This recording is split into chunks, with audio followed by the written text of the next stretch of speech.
Ada anak bertanya pada bapaknya, buat apa 2 gelas saat buka? Sesaat lagi umat muslim di seluruh dunia bertemu kembali dengan bulan penuh berkah, bulan Ramadan. Bulan penuh kemuliaan dan keutamaan. Di dalamnya, segenap amalan kita dilipat gandakan pahalanya di sisi Allah Subhanahu wa Ta'ala. Ramadan menjadi sebagai bulan yang penuh berkah dan patut diupayakan oleh setiap muslim yang beriman. Di bulan Ramadan inilah, seluruh umat Islam diwajibkan berpuasa, menahan segala bentuk hawa nafsu. Namun tahukah Anda, ada mitos-mitos yang dipercaya terkait pelaksanaan ibadah puasa? Tentu saja sebagian mitos ini benar, namun ada pula yang tak terbukti kebenarannya. Apa sajakah itu? Pemirsa, inilah 7 fakta dan mitos berpuasa versi on the spot.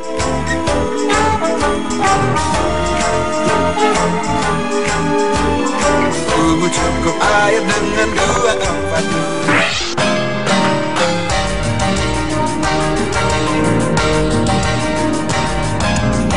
Yang pertama adalah mitos untuk menghindari olahraga saat berpuasa.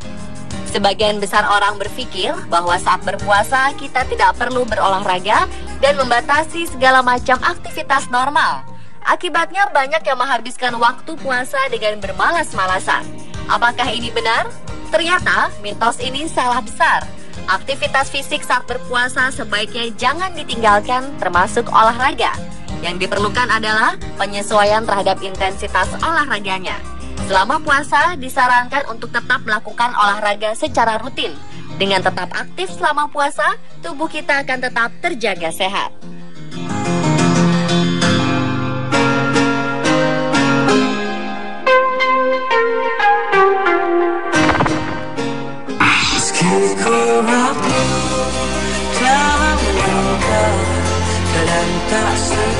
Banyak yang mengartikan istirahat dengan tidur siang selama berpuasa. Dalam sebuah hadis menyebutkan bahwa tidurnya orang berpuasa adalah ibadah. Sayangnya hal ini membuat sebagian orang yang berpuasa salah kaprah. Banyak orang yang berpuasa kemudian balas dendam dengan tidur dalam durasi sangat panjang saat siang karena waktu tidur yang terpotong saat sahur. Alasan lain, tubuh yang kurang energi membuat badan lemas. Benarkah demikian? Tidur siang memang tidak ada salahnya, namun tetap harus dibatasi. Karena faktanya, banyak tidur saat berpuasa pada siang hari justru akan membuat tubuh terasa lemas dan tak bertenaga. Ketika berpuasa, tubuh dipersiapkan untuk beraktivitas dengan makan pada saat sahur dan buka puasa.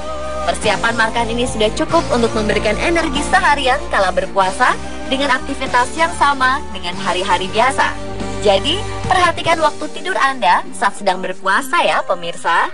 Bila hati tak sempurna mencintaimu dalam dada.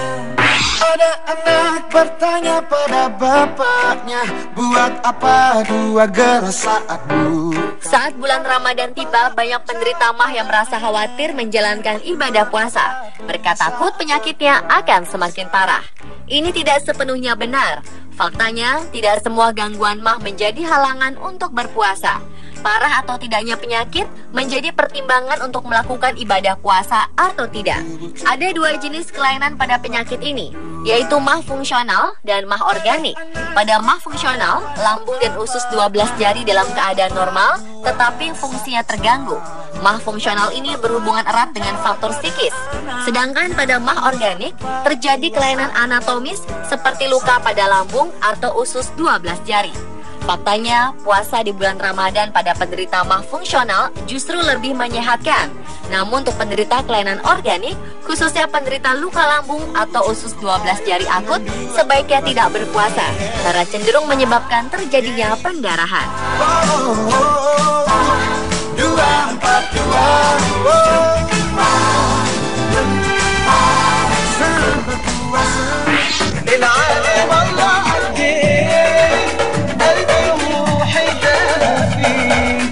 Selanjutnya adalah mitos puasa mampu menurunkan berat badan.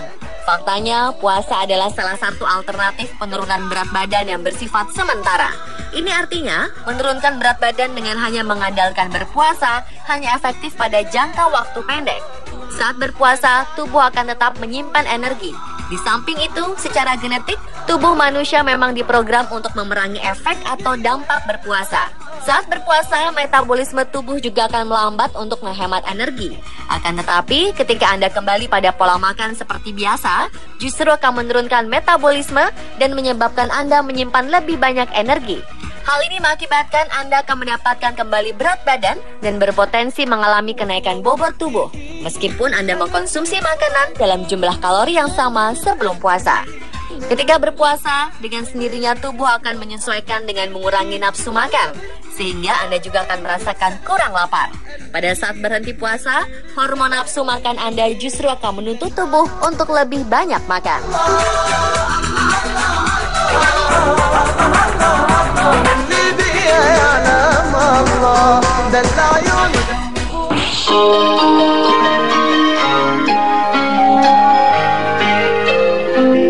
Banyak orang tua menganjurkan anaknya untuk banyak makan saat berbuka puasa agar perut kenyang. Tapi makan banyak saat berbuka justru akan merangsang produksi asam lambung secara mendadak. Jika kekenyangan, seseorang akan mudah bersendawa. Sedangkan penderita MAH yang kemampuan membuang gasnya terganggu akan mengalami kembung dan tidak merasa nyaman. Selain itu, selama berpuasa, sistem pencernaan sedang beristirahat, sehingga mengkonsumsi makanan yang banyak sekaligus akan membuat kerja pencernaan menjadi lebih lambat dan berat.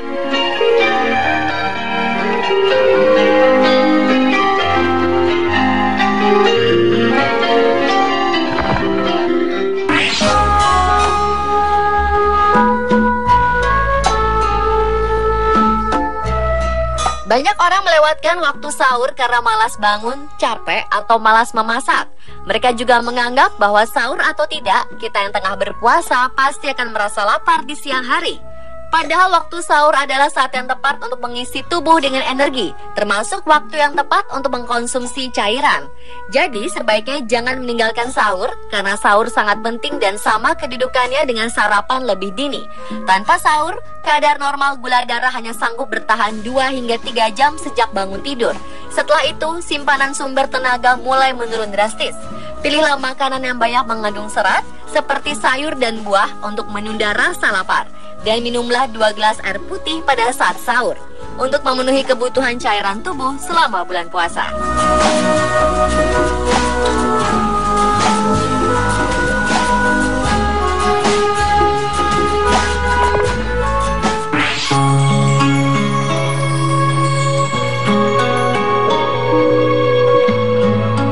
Yang terakhir adalah mitos yang paling sering didengar umat muslim, yaitu mitos berbuka dengan yang manis. Orang yang tengah menjalankan ibadah puasa pastilah dianjurkan untuk berbuka dengan makanan atau minuman manis. Bahkan ada yang memandang ini sebagai sunnah Nabi. Riwayat menyebutkan Rasulullah Shallallahu Alaihi Wasallam berbuka dengan rutab atau kurma yang lembek sebelum sholat. Jika tidak terdapat rutab, maka beliau berbuka dengan tam atau kurma kering. Jika tidak ada tam, beliau meneguk air. Ketika menyamakan kurma dengan makanan manis, padahal gula pada kurma dan makanan manis sama sekali berbeda. Kurma adalah karbohidrat kompleks, sementara gula yang terdapat pada makanan atau minuman manis adalah karbohidrat sederhana. Jadi perlu diperhatikan saat memilih makanan dan minuman manis saat berbuka. Perhatikan pula jumlahnya. Berbuka puasa dengan banyak makanan dan minuman manis justru dapat merusak kesehatan. Padahal jelas Rasulullah Shallallahu Alaihi Wasallam justru menganjurkan untuk minum air jika tidak ada kurma. Ada anak bertanya pada bapaknya, buat apa 2 gelas saat buka? Konsumsi air putih minimal 8 gelas per hari tetap diperlukan saat berpuasa untuk mencukupi cairan tubuh, agar kita tetap memperoleh asupan cairan yang cukup meski sedang berpuasa. Pola minum tentu saja harus diatur. Para ahli hidrasi Indonesia merekomendasikan pola minum 2-4-2, yaitu meminum 2 gelas air putih saat berbuka, 4 gelas saat makan malam hingga menjelang tidur, dan 2 gelas saat di saat sahur. Pemirsa, itulah ke-7 fakta dan mitos berpuasa versi on the spot. 2-4-2 saat berpuasa.